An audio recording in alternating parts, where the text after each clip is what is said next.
आप सबका स्वागत है चैनल मावी एमसीक्यू क्लासेस पर। इस चैनल पर आपको 11th व 12th क्लास के सब्जेक्ट सोशियोलॉजी तथा 9th व 10th क्लास के सब्जेक्ट सोशल साइंस के सभी लेसन्स के एमसीक्यू के वीडियो प्राप्त होते हैं। यह वीडियो न केवल 9th से +2 तक के छात्रों के लिए बहुत ही उपयोगी हैं, बल्कि उन सभी छात्रों के लिए उपयोगी हैं जो किसी भी प्रतियोगी परीक्षा की तैयारी कर रहे हैं, विशेषकर राज्यों के टीचर्स एलिजिबिलिटी टेस्ट की तैयारी कर रहे छात्रों के लिए। तो चलिए चैनल को जल्दी से सब्सक्राइब कर लीजिए अगर अभी तक आपने चैनल को सब्सक्राइब नहीं किया है। आज की यह वीडियो 11th क्लास के सोशियोलॉजी के छात्रों के लिए है, जो सोशियोलॉजी की फर्स्ट बुक समाजशास्त्र का परिचय पर आधारित है। इस बुक की यूनिट नंबर 3 सामाजिक संस्थाओं को समझना पर आधारित है। इस यूनिट की 2 वीडियो मैं पहले डाल चुकी हूँ। यह इस यूनिट की 3rd वीडियो है। आज का शीर्षक है, टॉपिक है काम अर्थात आर्थिक संस्थाएं। आइए शुरू करते हैं। क्वेश्चन नंबर 1, आमतौर पर काम का अभिप्राय किससे होता है? वैतनिक रोजगार से, अवैतनिक रोजगार से, सामाजिक कार्य से या नियमित कार्य से? अधिकतर लोगों से पूछा जाता है क्या काम करते हो, क्या काम करते हो मतलब क्या कमाई करते हो। तो इसका काम का अभिप्राय आमतौर पर किससे माना जाता है? वैतनिक रोजगार से, जिसके करने के बाद हमें वेतन की प्राप्ति होती है। क्वेश्चन नंबर 2, भोजन और संपत्ति से संबंधित मनुष्य के क्रियाकलापों के द्वारा आर्थिक संस्थाओं का निर्माण होता है। यह परिभाषा किसने दी है? किंग्सले डेविस ने, ऑकबर्न एंड निमकॉफ ने, मैकाइवर एवं पेज ने या सोरोकिन ने? मनुष्य काम क्यों करता है? भोजन की प्राप्ति के लिए और अपनी संपत्ति एकत्र करने के लिए। तो ये परिभाषा किसने दी है? आंसर है ऑकबर्न एंड निमकॉफ ने। क्वेश्चन नंबर 3, समाज में व्यक्तियों के द्वारा किए गए उत्पादन, वितरण और वस्तुओं के उपभोग और सेवाओं से संबंधित कार्यों को क्या कहते हैं? ऑप्शन है सामाजिक क्रियाएं, राजनीतिक क्रियाकलाप, आर्थिक क्रियाएं या धार्मिक क्रियाएं। इसका आंसर है आर्थिक क्रियाएं। वस्तुओं का उत्पादन, जैसे कि कृषि फसलों का उत्पादन है या उद्योगों में वस्तुओं का उत्पादन है, वस्तुओं के उपभोग करना है और उनकी सेवाओं से भी संबंधित कार्य, सभी कार्य आते हैं आर्थिक क्रियाकलाप में। क्वेश्चन नंबर 4, अर्थव्यवस्था के विकास के कौन कौन से क्रम हैं? ऑप्शन है कृषि अर्थव्यवस्था, पूर्व औद्योगिक अर्थव्यवस्था, औद्योगिक अर्थव्यवस्था या उपरोक्त सभी। अर्थव्यवस्था के विकास के कारण अर्थात मनुष्य जो है अपना रोजी रोटी किस प्रकार से कमाता है, उसकी कितनी अवस्थाएं हैं? इसका आंसर है उपरोक्त सभी। सबसे पहले मनुष्य खानाबदोश था, उसके बाद उसने कृषि का विकास किया और एक स्थान पर रहना प्रारंभ किया। फसलों का अतिरिक्त उत्पादन होना शुरू हुआ तो बाजारों का विस्तार हुआ। उसके बाद आई पूर्व औद्योगिक अवस्था। इस अवस्था में घरों में उत्पादन होने लगा और उसके बाद आई औद्योगिक अवस्था, जब श्रम के स्थान पर मशीनों ने आकार लेना शुरू कर दिया, यानी कि श्रम के बदले मशीनों के द्वारा काम किया जाने लगा। आंसर है उपरोक्त सभी। ये सभी अर्थव्यवस्था के विकास के क्रम की अवस्थाएं हैं। प्रश्न नंबर 5,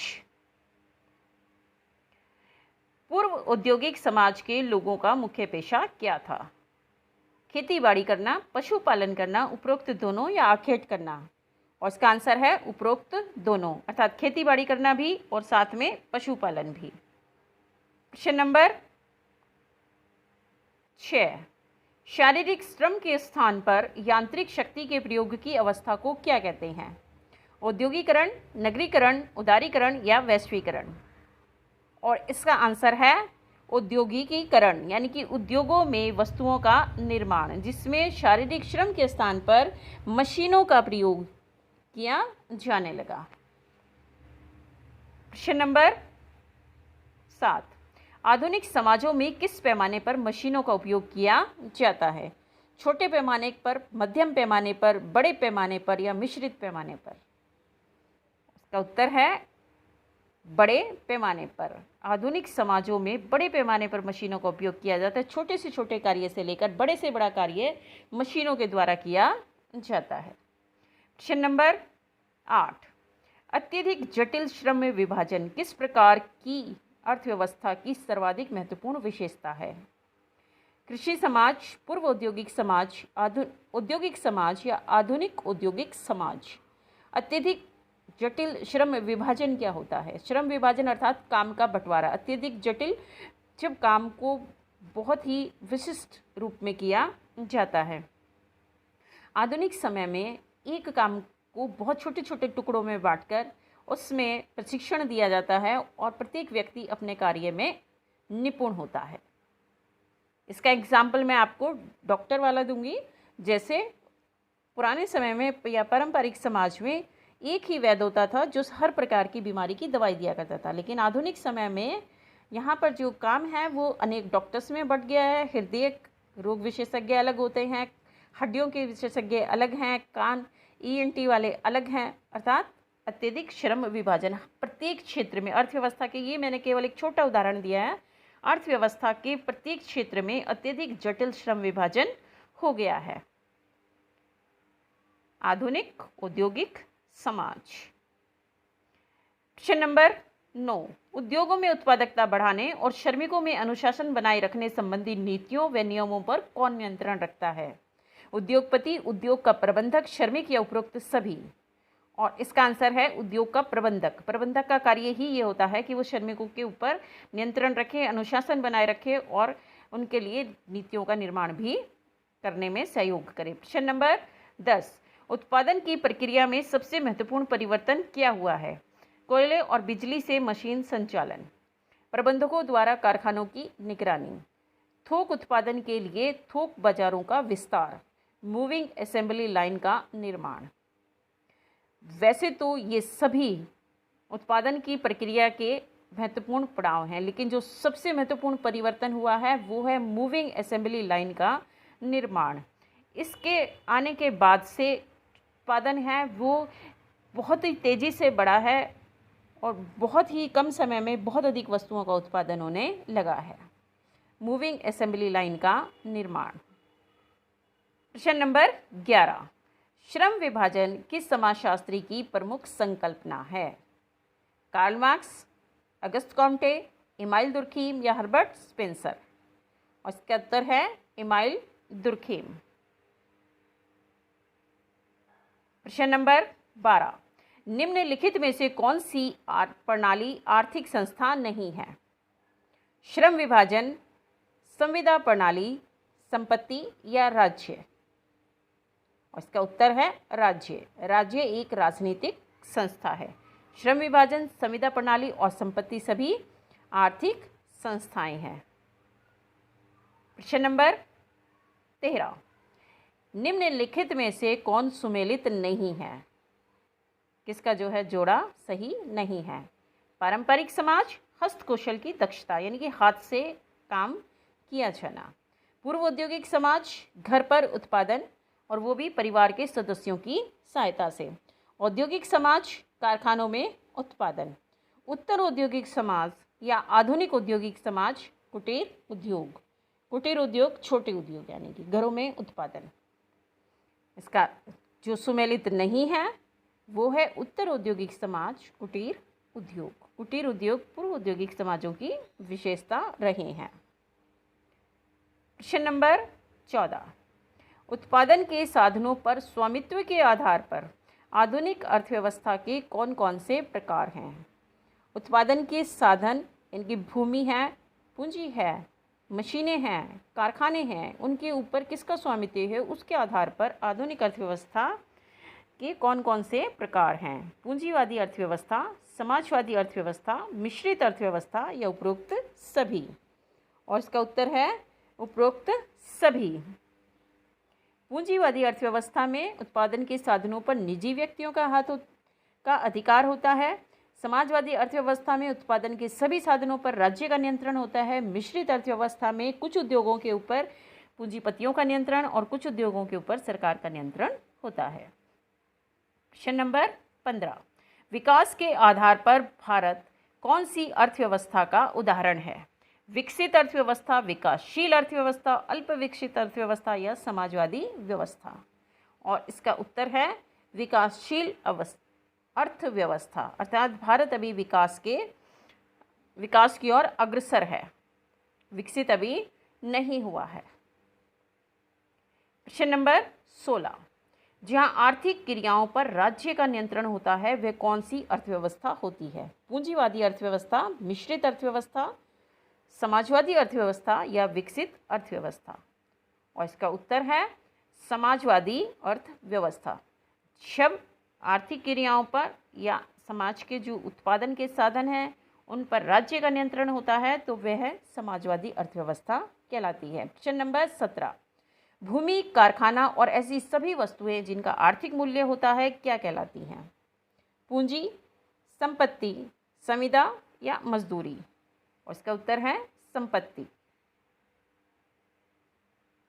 प्रश्न नंबर 18, मालिक कर्मचारी, वकील मुवक्किल, विभिन्न व्यापारियों के मध्य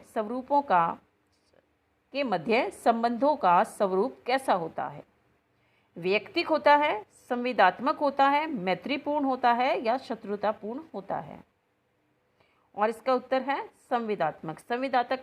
संविदात्मक का अर्थ है कॉन्ट्रैक्ट करना, जैसे मालिक है और कर्मचारी है उनके मध्य कुछ शर्तें तय कर ली जाती हैं, इसी तरह कि कितने दिन काम करना है, कितनी मजदूरी दी जानी है, कितने काम के घंटे हैं, ये सब जो है पहले से तय कर लिया जाता है, इसे ही कॉन्ट्रैक्ट कहा जाता है। या विभिन्न व्यापारियों के मध्य व्यापार को लेकर आपसी कॉन्ट्रैक्ट किया जाता है तो इसे कहते हैं, इस प्रकार के संबंधों को कहते हैं संविदात्मक संबंध, और ये आर्थिक संस्थाओं का एक उदाहरण भी है। प्रश्न नंबर 19, पिछले दशकों से अर्थव्यवस्था का झुकाव किस ओर हुआ है? उदार उत्पादन की ओर, कार्य के विकेंद्रीकरण की ओर, भूमंडलीकरण की ओर या उपरोक्त सभी? और इसका उत्तर है उपरोक्त सभी। कार्य का विकेंद्रीकरण क्या होता है? जब कार्य को एक स्थान पर केंद्रित ना करके विभिन्न स्थानों पर, यानी कि उत्पादन के अनेक केंद्र बना दिए जाते हैं, मल्टीनेशनल कंपनीज आप इसका कह सकते हो। भूमंडलीकरण है पूरे विश्व के अंदर संचार का, पूंजी का, श्रम का और व्यापार का मुक्त रूप से आदान प्रदान। आजकल इसी प्रकार की अर्थव्यवस्था जो है बनती चली जा रही है। और उदार उत्पादन का मतलब होता है कि उत्पादन के लिए सरकार की ओर से जो नीतियां बनाई गई हैं उनमें लचीलापन लाया जाता है। प्रश्न नंबर 20, आधुनिक औद्योगिक समाजों में कार्य का किस प्रकार रूपांतरण हुआ है? रूपांतरण का अर्थ कि कार्य किस प्रकार परिवर्तित हुआ है। फर्स्ट है ऑप्शन मूविंग असेंबली लाइन का निर्माण, दूसरा है महंगे उपकरण, तीसरा है कर्मचारियों की निरंतर निगरानी, फोर्थ है उपरोक्त सभी। और इसका आंसर है उपरोक्त सभी। ये काम जो है अब बदल गया है। प्रश्न नंबर 21, लेखक का कॉपीराइट, रॉयल्टी आदि किस प्रकार की संपत्ति के उदाहरण हैं? कॉपीराइट, जब लेखक कोई भी अपना लेख या रचना लिखता है तो उसके ऊपर उसका अधिकार होता है, उसकी सहमति के बिना कोई भी उसकी लिखी हुई जो रचना है उसका उपयोग नहीं कर सकता। और इसी प्रकार रॉयल्टी है, जब उसके लेखक के द्वारा कोई भी अपनी रचना प्रकाशित की जाती है या करवाई जाती है उसके लिए उसे कुछ रॉयल्टी प्राप्त होती है। तो ये किस प्रकार की संपत्ति का उदाहरण है? भौतिक संपत्ति, अभौतिक संपत्ति, सार्वजनिक संपत्ति या चल संपत्ति? और इसका आंसर है अभौतिक संपत्ति। प्रश्न नंबर 22, आधुनिक समाजों की मुख्य विशेषता है परस्पर आर्थिक निर्भरता का डैश, समाप्त होना, असीमित विस्तार, स्वयं उत्पादन या उपरोक्त में से कोई नहीं। आंसर है इसका असीमित विस्तार, अर्थात परस्पर आर्थिक निर्भरता का असीमित विस्तार। अब अर्थव्यवस्थाएं एक दूसरे के साथ असीमित रूप से जुड़ गई हैं।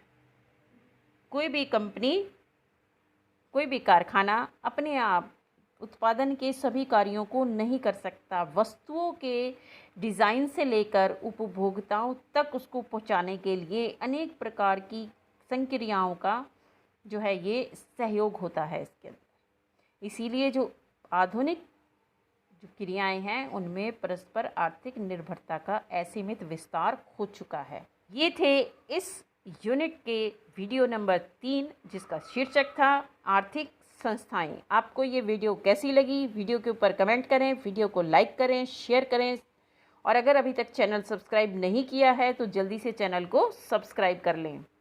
और हाँ, यूनिट नंबर 1 और यूनिट नंबर 2 की सभी टॉपिक्स की वीडियो मैं पहले ही अपलोड कर चुकी हूँ, आप उन्हें भी देख सकते हैं। धन्यवाद।